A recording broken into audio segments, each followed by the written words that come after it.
Number 3 says the upper part of a tree broken by the wind makes an angle of 42 degrees with the ground, the horizontal distance, blah, blah, blah, right? Oh my gosh, there's too many words here. Right, so again, this is part of the thing where I think people get discouraged and confused right off the bat. It's like, hey, it's too many words, what's happening? So, just break it down kind of one piece at a time. So, it says there's a tree that's broken.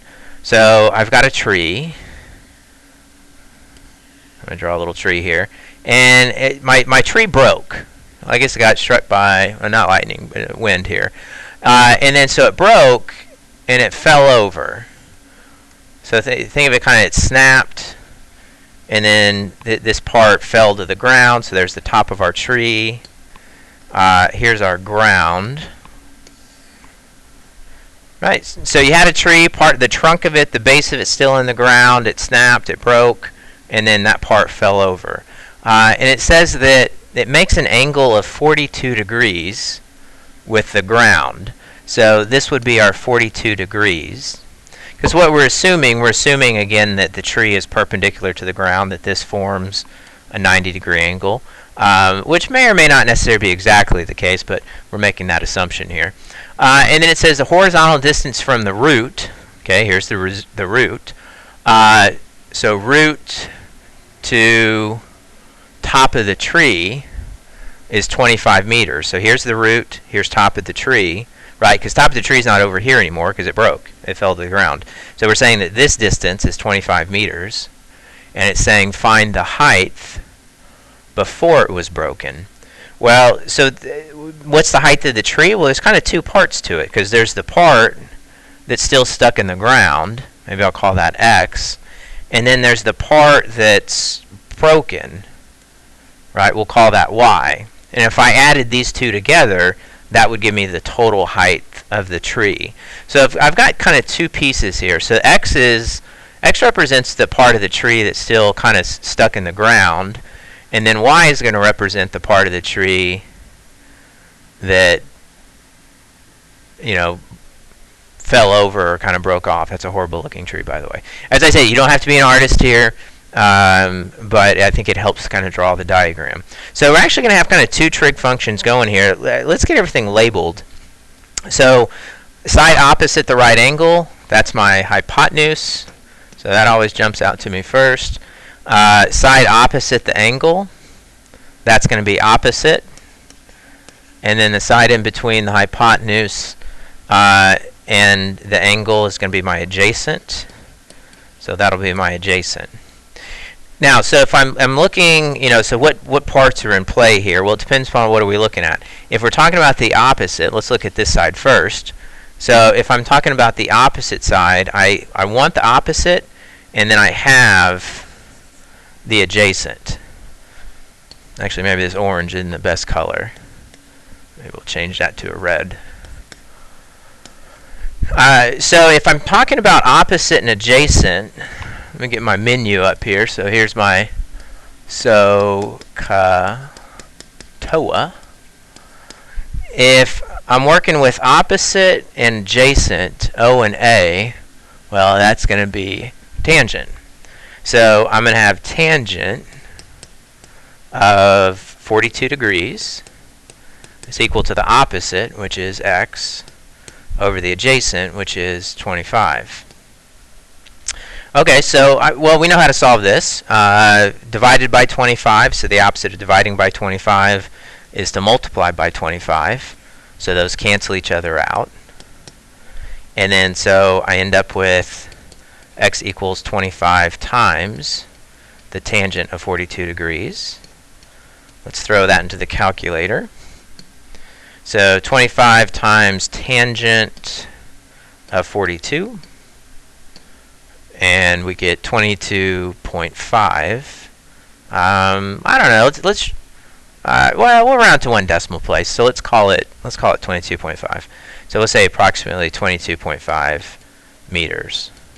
Now, what that represents is that just represents the trunk part, right? We want to know the total height. So we're going to have to find the part that fell over as well. So here's my trunk. And then let's find the part that fell over. And Erase that poor looking tree. Gonna move some of this stuff out of the way.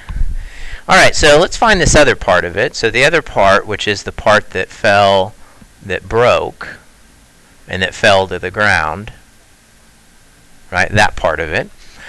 Well, so let's see what that use, and maybe we use a different highlighter here because we're looking at a different part. So here, now on this one, we're working with the hypotenuse, but we're using the same information here that we had for the adjacent. So this one we're using adjacent and hypotenuse.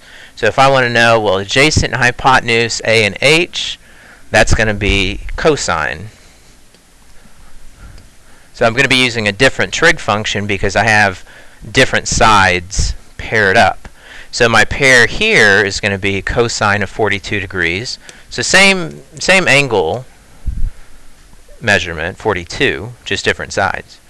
Adjacent, which in this case is 25, over the hypotenuse, which in this case is y. Now this one looks a little bit different, right? We said over here that, you know, if you don't want it to be a fraction, just multiply by what's on the bottom. But you notice what's on the bottom here is not a number, but it's the variable. Well, the same holds true, that if you want to not have it be a fraction, you multiply by what's on the bottom. So those cancel each other out. What we then have to do, though, is we have to multiply that side by y as well. So we end up with y times cosine of 42 degrees equals 25. Now I'm still trying to get y by himself. That says y times cosine of 42. So the opposite of multiplication would be division. So I'm going to divide by cosine 42 so that those cancel each other out. And then I get y left by himself. So we get 25 divided by cosine of 42 degrees. And then we'll throw that in the calculator. And real quick before I move on, I guess, so let's make sure we're clear. When the variable is on the top, you're multiplying by the number on the bottom. But when the variable's on the bottom, just as a little bit of shortcut. So this was kind of the long algebra proof of it. If you want to kind of notice a shortcut, you notice the 25 started on top and it stayed on top. The only two things that switched places was the cosine and the y. So you notice here cosine was left, y was on the right. And then notice here they just switch places. So that is kind of one shortcut, is just leave the number on the top and switch. But if you forget that shortcut, there's kind of the proof of it. So 25 divided by cosine of 42, and we get 33.6. Now, so which one's the answer? Well, neither one of these by themselves are the answer because they only describe part of what's happening, right? So this tells me that this is 22.5, and then this tells me that this is 33.6. So if I want to know the total height of the tree, I have to add the two together. So I'm going to say total height is 22.5 plus 33.6. And then so if we add those two together, so we'll say 22.5 plus 33.6. So we get 56.1. So we'll say 56.1 meters. And that will be our final answer. Right. So just remember that on this question, it's a two-parter, and you're going to add the two parts together to get the total height.